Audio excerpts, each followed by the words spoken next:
Hello, and welcome to OurHealth Urban, the health show with an urban perspective. I'm your host, Dr. Herb Smitherman.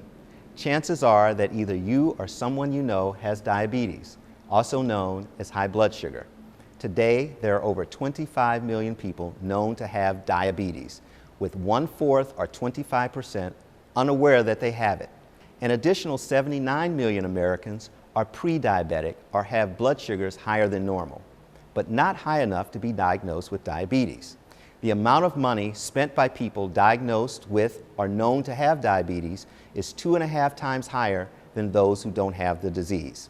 The key to preventing and managing diabetes or high blood sugar is first to have a clear understanding of what it is and know the risk factors and warning signs of this illness. So let's begin our program by answering the question, what is diabetes? Diabetes is a disease or medical condition that occurs when either your body cannot make insulin or cannot use it in the right way. Insulin is a hormone that helps your body use glucose, a form of sugar your body needs for energy. The cells that make insulin are in your pancreas, an organ located behind the stomach. The insulin made by the pancreas takes the sugar or glucose that is in your blood and moves it into your cells so your body can use the glucose for energy. When this process does not work, a person will develop diabetes. Type 1 diabetes makes up about 10% of the cases of diabetes in the United States and develops when the pancreas fails to produce enough insulin. Type 2 diabetes makes up about 90% of the cases of diabetes in the US and develops when the insulin made by the pancreas cannot be used properly by the cells. So for people who have high blood sugar, either not enough insulin is being made by the pancreas or the insulin being made is not working as it should. This then causes a number of problems in the body. Left untreated, diabetes can increase the risk of kidney disease, heart attack, stroke, amputation or loss of limbs because of gangrene, blindness, coma, and even death. There are warning signs that let you know you may have diabetes or are experiencing complications from the disease. These include being very thirsty, having to go to the bathroom often, losing weight when you're not trying, or feeling hungry all the time, having blurred vision, cuts or sores that heal slowly, repeated infections, erectile dysfunction in men, feeling extremely fatigued, and numbness or tingling in the hands or feet. There are also risk factors that you should be aware of. Risk factors are what makes you more likely to get diabetes. For type 1 diabetes, the risk factors are family history of diabetes or genetics, diseases of the pancreas, and infection or illness. Type 2 diabetes risk factors include being overweight, age over 45 years, not being active, a family history of diabetes, being pre-diabetic, being a member of certain minority or ethnic groups such as African Americans, Hispanic and Latino Americans, Native Americans, Asian Americans, or Pacific Islanders. A hemoglobin A1C test given by your doctor will let you know if you have diabetes. This test measures the amount of sugar in your blood. The goal is to have a hemoglobin A1C level less than 6.5%. If you have been diagnosed with diabetes, you will need a home glucose monitor that lets you measure the amount of glucose or sugar in your blood. It's important that you monitor your levels because they change throughout the day depending on what and how much you eat and whether or not you've exercised. Now you should also know that there is no cure for diabetes, but there are ways to control it. If you have type 1 diabetes, you take insulin to replace the insulin missing in your body. You will also need to learn how to balance your insulin with what you eat and your level of activity. Treatment for type 2 diabetes depends on your blood sugar levels. Your doctor may prescribe medication that you take by mouth or start you on insulin. But most importantly, and I can't stress this enough, if you have diabetes, you must commit to a healthy lifestyle. This means you should eat healthy foods and exercise or be physically active on a regular basis, which is most days of the week.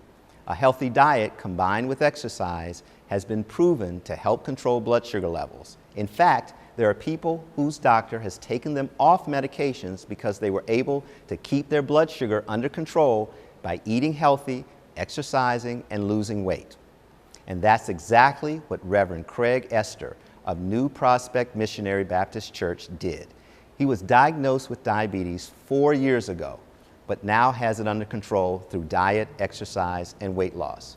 But he'd be the first to admit that it wasn't until he lost his father to diabetes that he made the decision to truly change his lifestyle. Listen as he shares his story. My story ranges from a time where I didn't go to the doctor and I got way out of shape. I was overweight. I was doing nothing. I felt sluggish. And it was right around the time when my father was at his illest because he was diabetic. And he told me one day that I needed to see a doctor, and that I needed to get a doctor that I liked so that I would continue to go. And so after he passed away, for him, I said I would go to the doctor. And when I went to the doctor's office and they began to take my levels and check my body, because this was the first physical that I had taken in about 10 years. And so when they began to check my body and they came back with the results, what they said to me first of all, which I knew, was that I was overweight, because at that point I was weighing 350 pounds. Doctor told me I had diabetes, and then he told me my cholesterol had levels that they had never seen before. So immediately I became afraid. And so after I left the office, upset because of my results and upset because I hadn't been to the doctor and I didn't want to do what the doctor told me to do, in my mind I said I wasn't going to do it, but in my heart I knew I had to. And so I began to exercise and stick to the diet that the doctors had given me. And after I began exercising and sticking to the diet and taking my medicines, I began to feel better.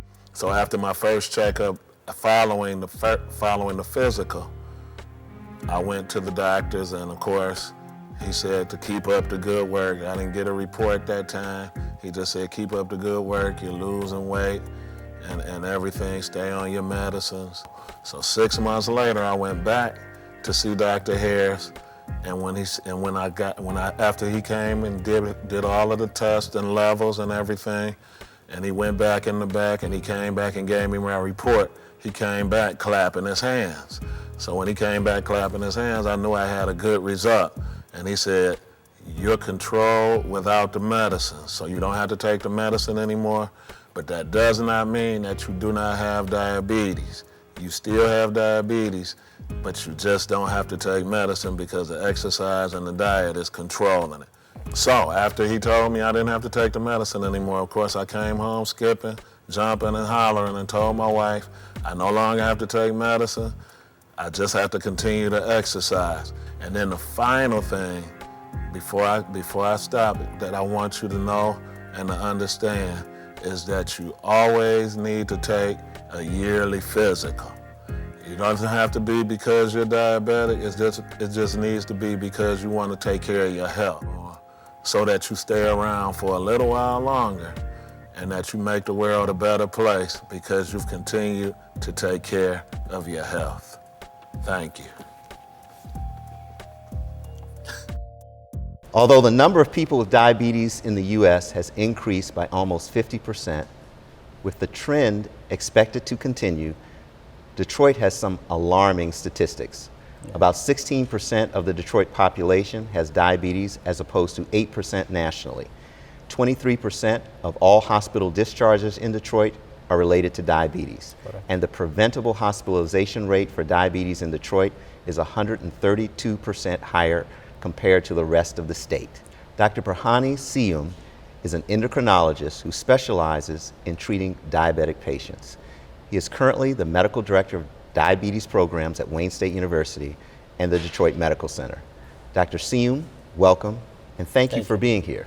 Would you say we have an epidemic in this city, Dr. Siyum? Yeah, certainly we have an epidemic of diabetes in the city. Definitely, that's what we are facing in Detroit at this time. A lot of patients being admitted with diabetes. 1 out of 4 are diabetic patients in the hospital, and the readmission rate is a lot, and the prevalence and incidence is very high in Detroit. Well, now, you've been in charge of some very innovative programs designed to reduce the incidence of diabetes in our community. Can you tell us about some of the work you're doing and the success that you're having? Basically, what we did was for the last 2 years and a half, we were trying to screen patients presenting to the Detroit Receiving Hospital emergency room.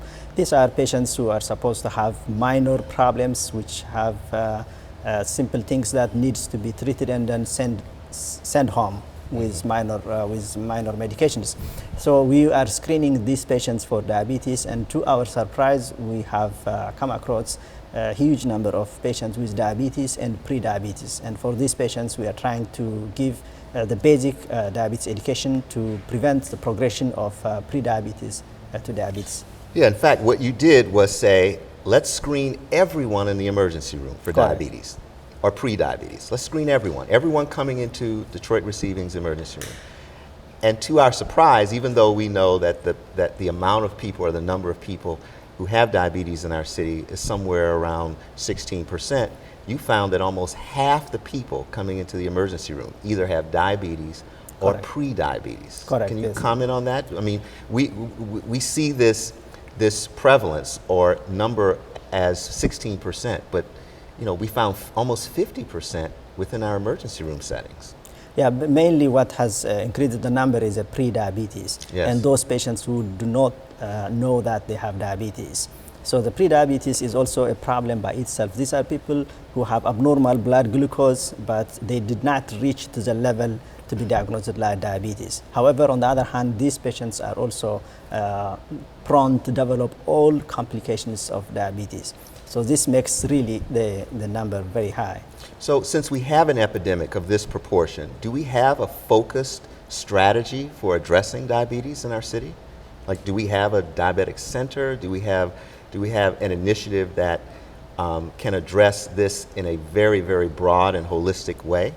I think that's exactly what we need at this time to address this epidemic and the high number of diabetic patients in our community. We need to have a diabetes center focused in primary prevention and also in secondary prevention, and if possible also to go to tertiary prevention.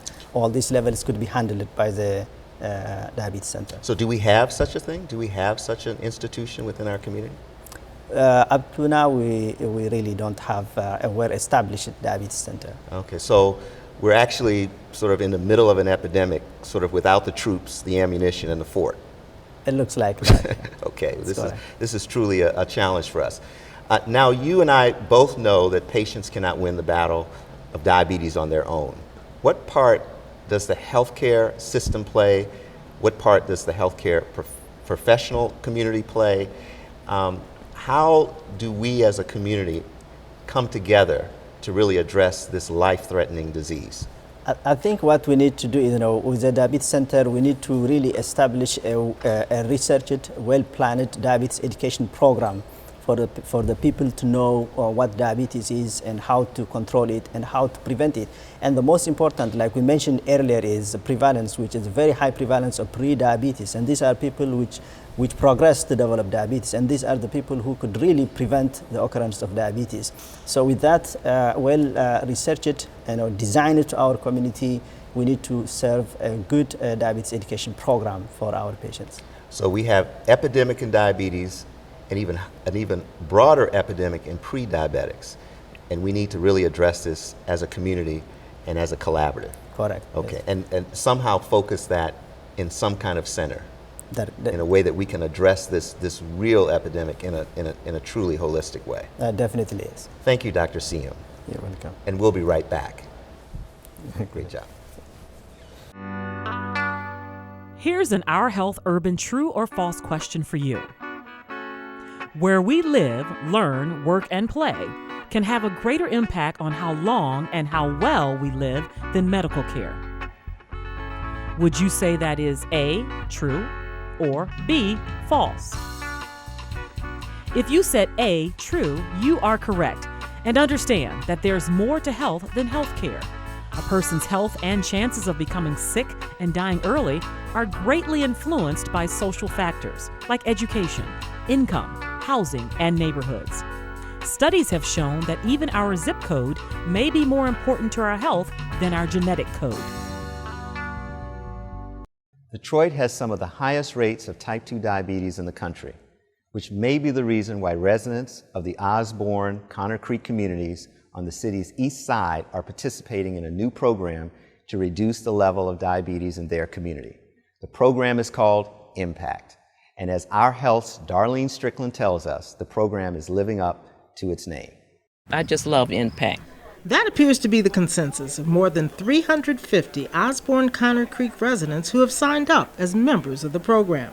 I love Impact because I learned so much from them. It really has helped me with my health. I'm eating better, which I used to eat terribly, but I'm doing so much better with my health. Impact offers classes, activities, and workshops on healthy eating, physical activity, and medication management. Residents join the program for a nominal fee and earn reward points towards gifts and prizes when they participate in health-related activities. Gail Walters is Impact's program director and says the program is about connecting resources to people in the community. We're currently working with over 100 partners in our program, and we are connecting those partners to the community. We want to take the resources that have been available for a long time and make sure that people there know what they are and can utilize those services, products, and the resources that those partners bring. The goal is to reduce the high incidence of diabetes and high blood pressure in the 48205 and 234 zip codes. There is a high morbidity and mortality rate in the Osborne-Connor Creek area. 1 out of 3 people have high blood pressure or diabetes. Those are the highest rates in the state of Michigan. As an incentive, the program uses the Impact Health Card to encourage people to go to the doctor. That card enables them to set goals with their provider, and as they go back and visit their doctors and they receive tests and for LDL, A1C, blood sugar, or blood pressure, they can turn that card in and receive a pretty high number of points. Those points are then turned in and redeemed for prizes. So people are becoming very involved in using their Impact Health Card, and that is self-empowering for them because they are taking responsibility for their health. To learn more about Impact, you can call 313-288-9450 or visit their website at www.impactconnorcreek.org. When beginning your fitness journey, don't make the mistake of committing a lot of hours to exercise. Less is more. You can start off with 10 to 15 minutes per day and 3 to 5 days per week. And as each week passes by, you can add 5 to 10 minutes to your exercise routine. And then you can start adding more days. And so go from 3 to 5 days per week to 5 to 7 days per week. Eventually, you'll be working out every day and improving your health. I challenge you, try this and you'll be surprised that less is more. Green is the color of something most people want more of when it comes to money, but not so much when it comes to vegetables. In today's Healthy Eating segment, Dr. Akua Woolbright stops by Eastern Market to tell us the health benefits of eating dark green vegetables. There are many great farmers markets in Detroit, but today we're at the granddaddy of them all, Eastern Market, where there is an abundance of fresh vegetables. The focus for today is dark green vegetables, the most nutrient-dense foods available to us. If you can, try to consume dark green vegetables every day, or at the very minimum, eat 3 cups each week. You can eat them cooked by sauteing them or adding them to soups, stews, or casseroles, or eat them raw in salads, sandwiches, or as wraps. Dark green vegetables are a great choice for weight loss and health management because they are typically low in calories and fat, but high in protein, dietary fiber, and a wide variety of other nutrients. We eat greens all the time, not even aware of how powerful they really are. Eating more dark green vegetables as part of an overall healthy diet may help protect you from conditions such as heart disease, stroke, type 2 diabetes, high blood pressure, kidney stones, bone loss, and even certain cancers.